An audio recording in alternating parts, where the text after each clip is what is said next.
الله فاتبعوني يحببكم الله ويغفر لكم ذنوبكم والله غفور رحيم صدق الله مولانا العظیم۔ بارگاہ رسالت معاب صلی اللہ تعالی علیہ وسلم میں ایک بار درود پاک کا ہدیہ پیش کریں۔ اللہم صلی علی سیدنا و مولانا محمد معدن الجود والکرم وآلہ واصحابہ الکرام وابنہ الکریم وبارک وسلم صلاة دائمتا سرمدا ابدا۔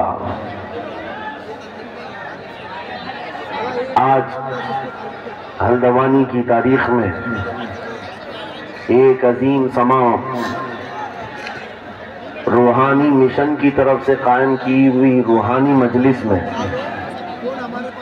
ایسا لگتا ہے ہوا کا موسم بتا رہا ہے وہ زلف اپنی لہرا رہے ہیں۔ سواری طیبہ سے چل پڑی ہے حضور تشریف لا رہے ہیں۔ وہ آئیں گے آتے ہوں گے ابھی آئیں گے، وہ آئیں گے آتے ہوں گے ابھی آئیں گے، یہی سوچ کے ہم نے محفل کو سجا رکھا ہے۔ عزیزان گرامی وقار، محب گرامی، فاضل جامع حضرت العلامہ مفتی نعیم اظہری صاحب، حضرت علامہ مفتی شاہد اظہری صاحب اور دیگر علماء ذوی الاحترام جو یہاں پر موجود ہیں، مشکور و ممنون ہوں ان کی عزتوں کا۔ مفتی نعیم صاحب قبلہ نے جو کچھ بھی میرے متعلق تعارف کرایا، میں ہیچ مداں اس لائق نہیں ہوں، اللہ مجھے ان کے حسن ظن کے مطابق بنا دے۔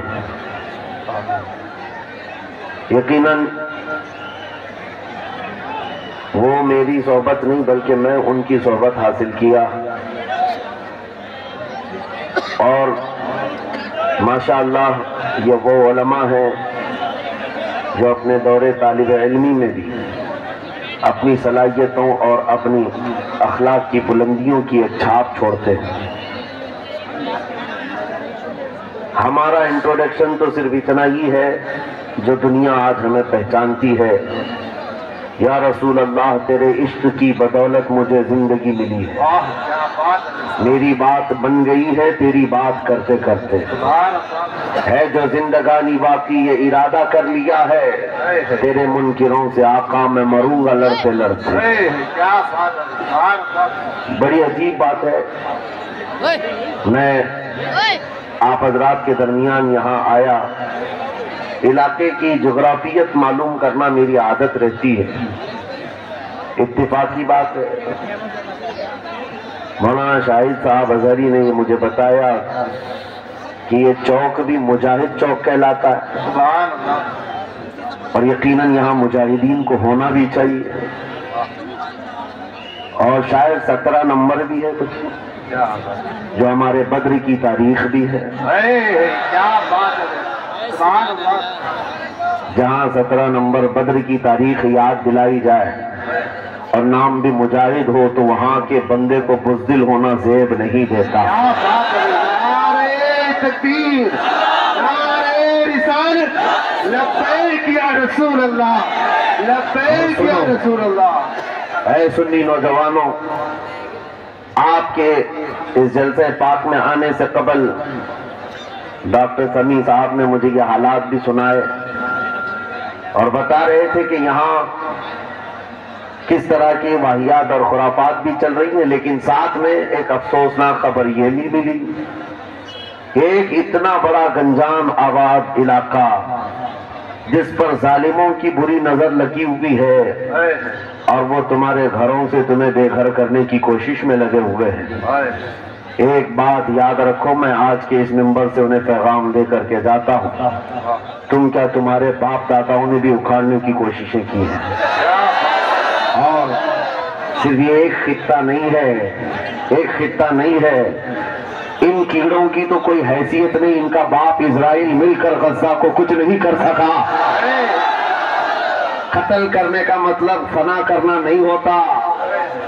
اسرائیل جیسی ظالم طاقت جس کے پاس سپر پاور طاقتیں پیٹروٹ میزائل بھی ہیں، دادا امریکہ ساتھ میں کھڑا ہوا ہے، یورپی یونین ساتھ میں کھڑی ہے، اور اپنے ہتھے کنکریاں لے کر کھڑے ہونے والے بچوں کا مقابلہ کر رہے ہیں، اور ایک دو نہیں 10,000 سے زیادہ قتل بھی کر ڈالے، بچوں کو مار بھی دیا، لیکن پیٹ نہیں بھرا، ڈر ختم ہی نہیں ہوا، وہ ڈر ابھی بھی ختم نہیں ہوا۔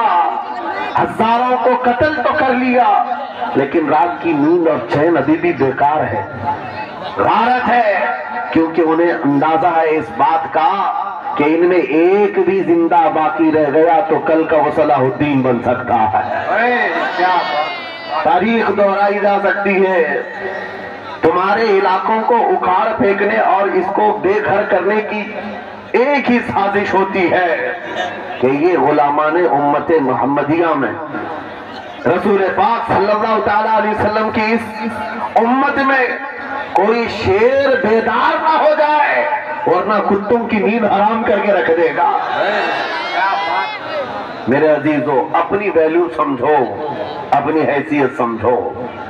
جب تمہارے ساتھ بری نظر لگ جائے تو تمہارے عروج و ارتقاء کی منزلیں شروع ہو جاتی ہیں۔ ان ظالموں کو یہ تاریخ یاد ہونا چاہیے کہ جب میرے خواجہ سرکار غریب نواز ہندوستان تشریف لائے تھے، ان کے آنے کے بعد جو کچھ بھی ان کے ساتھ کیا گیا، ان کے باپ داداؤں نے تاریخ بتائی ہوگی۔ غریب نواز کو نکالنے کے لیے، ان کی جھوپڑی اجاڑنے کے لیے، ان کے خیمے کو توڑنے کے لیے، یہاں تک کہ سرکار غریب نواز جس درخت کے نیچے بیٹھے وہاں سے اٹھوا دیا، کیا کیا نہیں کیا۔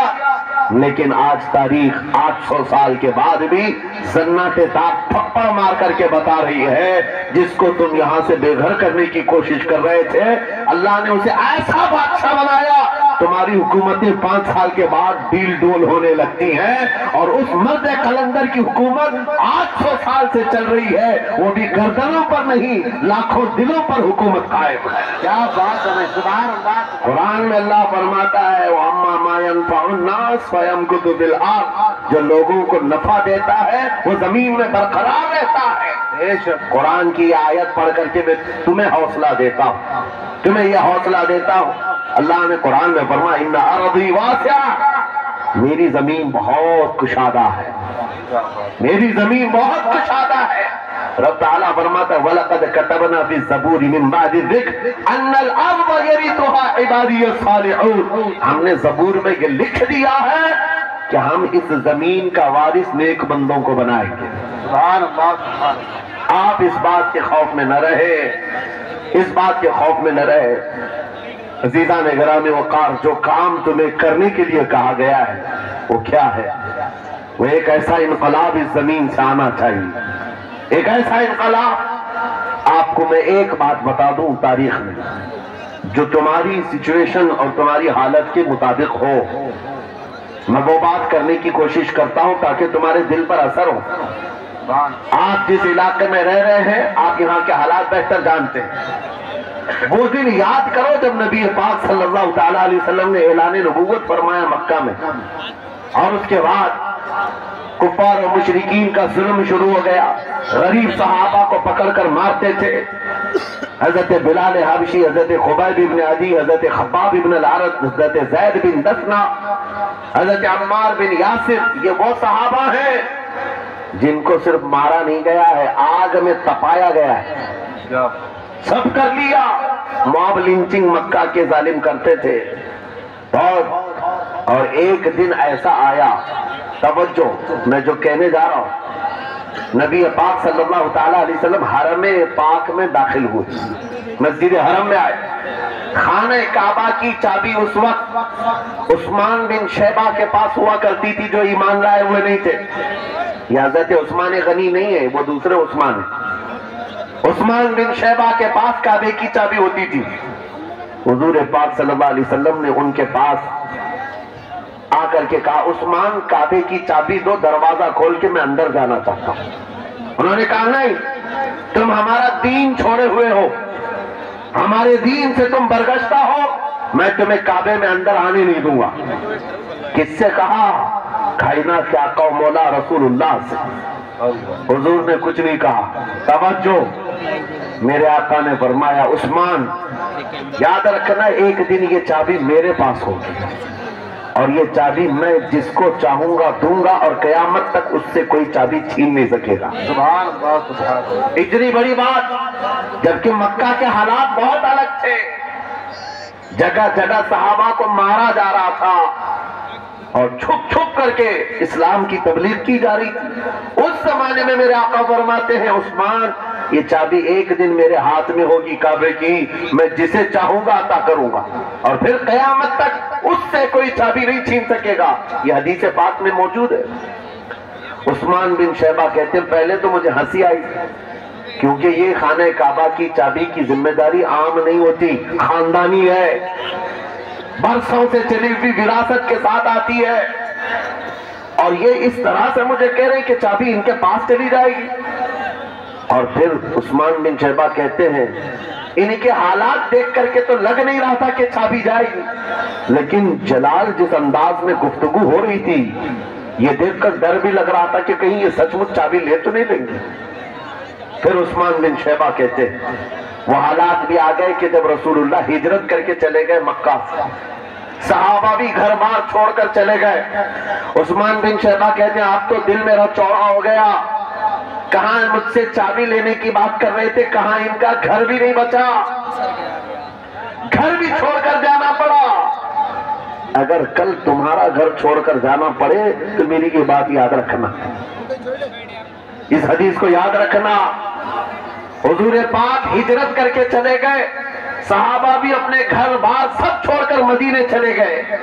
عثمان بن شیبہ کہتے ہیں اب تو میرا سینہ چوڑا تھا، کہاں یہ چابی کی بات کرتے تھے، کہاں اپنا گھر بھی نہیں رکھ سکے. سال گزر گیا، 2 سال گزر گئے، 3 سال گزر گئے، 4 سال گزر گئے، 5 سال گزر گئے، 6 سال گزر گئے. ہجرت کے بعد پھر وہ دن آ گیا جب نبی پاک صلی اللہ علیہ وسلم 10,000 صحابہ کے ساتھ 20 رمضان المبارکہ کو مکہ میں فاتح مکہ بن کر داخل ہو رہے ہیں. سبحان اللہ سبحان اللہ. 6 سال کے بعد واپس ہی ہے جب حضور تشریف لائے. مکہ کی گلیوں میں اب مقابلہ کرنے کی کسی کی ہمت نہیں تھی، طاقت نہیں تھی. حضور پاک جیسی حرم مکہ میں داخل ہوتے ہیں سارے ادھر ادھر چھپ کر کے بھاگ رہے تھے جنہوں نے ظلم کیا تھا اپنے دور میں. کوئی اس کے گھر بھاگ رہا ہے، کوئی اس کے گھر بھاگ رہا ہے. وہ دن آئے گا، یاد رکھو، وہ دن یاد رکھنا. کفار مکہ بھاگ رہے تھے، جان بچا رہے تھے، اور میرے آقا کعبے کے پاس کھڑے ہو کر کے اعلان کر رہے تھے آج تمہاری جان بخش دی گئی ہے، آج تمہارے لیے رحمت کا دن ہے، ہم آج کسی کے ساتھ مقابلہ نہیں کریں گے. حضور اپنی رحمت کے خیرات بانٹ رہے ہیں. پھر آؤ سنو، 10,000 صحابہ کے ساتھ جب مکہ مکرمہ میں میرے آقا داخل ہوئے، اب خانہ کعبہ کھولنے کی بات تھی. چابی کس کے پاس ہے؟ عثمان بن شیبہ کے پاس. بلایا رسول اللہ نے، کہا ہے عثمان بن شیبہ آئے، سر جھکائے ہوئے آئے، ایمان لائے ہوئے نہیں تھے. کہا لاؤ چابی. چابی دے دیا حضور کے ہاتھ میں. کہا ہے عثمان کیا میں نے یہ بات نہیں کہی تھی ایک دن یہ چابی میرے ہاتھ میں آئے گی. وہ سر نہیں اٹھا سکے، سر جھکائے کھڑے رہے. میرے آقا نے اپنے ہاتھوں سے چابی کھولا، خانہ کعبہ کا دروازہ کھولا اور وہاں سے سارے شرک و کفر کی آلائشوں کو پاک کیا. پھر اس کے بعد چابی بند کر کے اب سنو، میرے آقا باہر آئے اور فرمایا آج میں یہ چابی ایسے آدمی کے ہاتھ میں دوں گا جس سے قیامت تک کوئی چھین نہیں سکے گا. کتنا بڑا فرمان ہے میرے آقا کا. حضور نے جب یہ فرمایا تو جو بڑے بڑے صحابہ تھے ان کے دلوں میں خواہش تھی کاش چابی ہمیں مل جائے، ہمارے خاندان میں چلتی رہے. وہاں صدیق اکبر بھی ہیں، فاروق اعظم بھی ہیں، عثمان ابن عفان بھی ہیں، حیدر کرار بھی ہیں، رضوان اللہ علیہم اجمعین. سب صحابہ کے دل میں خواہش تھی یہ چابی ہمیں مل جائے. میرے آقا صلی اللہ علیہ وسلم نے سب کی طرف دیکھا اور پھر آیت پڑھی ان اللہ یأمرکم ان تؤدوا الامانات الی اہلہا. بے شک اللہ تمہیں حکم دیتا ہے امانت اس کے اہل کے سپرد کر دو. یہ آیت پڑھ کر کے میرے آقا پھر اسی شخص کو بلاتے ہیں جن کے پاس پہلے سے چابی تھی. عثمان بن شیبہ قریب آؤ، قریب آؤ. وہ کہتے ہیں میری تو حالت غیر تھی، آج تو میں مجرم بن کر کے آیا تھا, قیدی بن کر کے آیا تھا, مجھے تو آج مارا جانا تھا, ایمان لائے ہوئے نہیں تھے. حضور نے کہا یہ چابی واپس میں تم کو ہی دیتا ہوں اور صبح قیامت تک ہی تمہارے خاندان میں رہے گی. سبحان اللہ. اتنا کہنا تھا, عثمان بن شیبہ نے پکار کر کہا لا الہ الا اللہ محمد رسول اللہ. کیا بات ہے, سبحان. میرے عزیزو, آج بھی جا کر دیکھ لینا, دسیوں بادشاہ آئے ہوں گے, سینکڑوں حکومتیں بدل گئی ہوں گی, خانہ کعبہ کی چابی آج بھی عثمان بن شیبہ کے خاندان میں ہی موجود ہے. اور صحابی رسول, میں یہ حدیث اس لیے آپ کے سامنے عرض کیا, تم اس رسول کے امتی ہو, اس رسول کے امتی ہو جنہیں ایک بار للکار کر کے چیلنج کر دیا گیا تھا کہ کعبہ کی چابی نہیں دیں گے. میرے آقا صلی اللہ علیہ وسلم نے اپنے جلال و جمال کے سنگم کے ساتھ اعلان فرمایا تھا یہ چابی میرے ہاتھ میں ہوگی. آج اس حبیب کائنات رسول کائنات صلی اللہ علیہ وسلم کی امت کو میں یہ حدیث سنا کر کے عرض کر رہا ہوں, حالات اگر مکہ جیسے آ گئے تو نروس مت ہو جانا, ہمارا گھر لٹ جائے گا, ہماری چابیاں چلی جائیں گی, ہمارے کواڑ دروازے بند ہو جائیں گے. اس نبی کو یاد کرنا, آقا آپ کا امتی اگر بے گھر کیا جا رہا ہے, آپ کی طرف سے مدد آ جائے, اور آئے گی, میرا یقین ہے مدینے سے آواز آئے گی. آج یہ ظالم کتے اگر تمہارا دروازہ بند کرتے ہیں, انتظار کرو, انتظار کرو, کچھ دیر کی خاموشی ہے, پھر شور آئے گا. آج کتوں کا وقت ہے, کل ہمارا دور آئے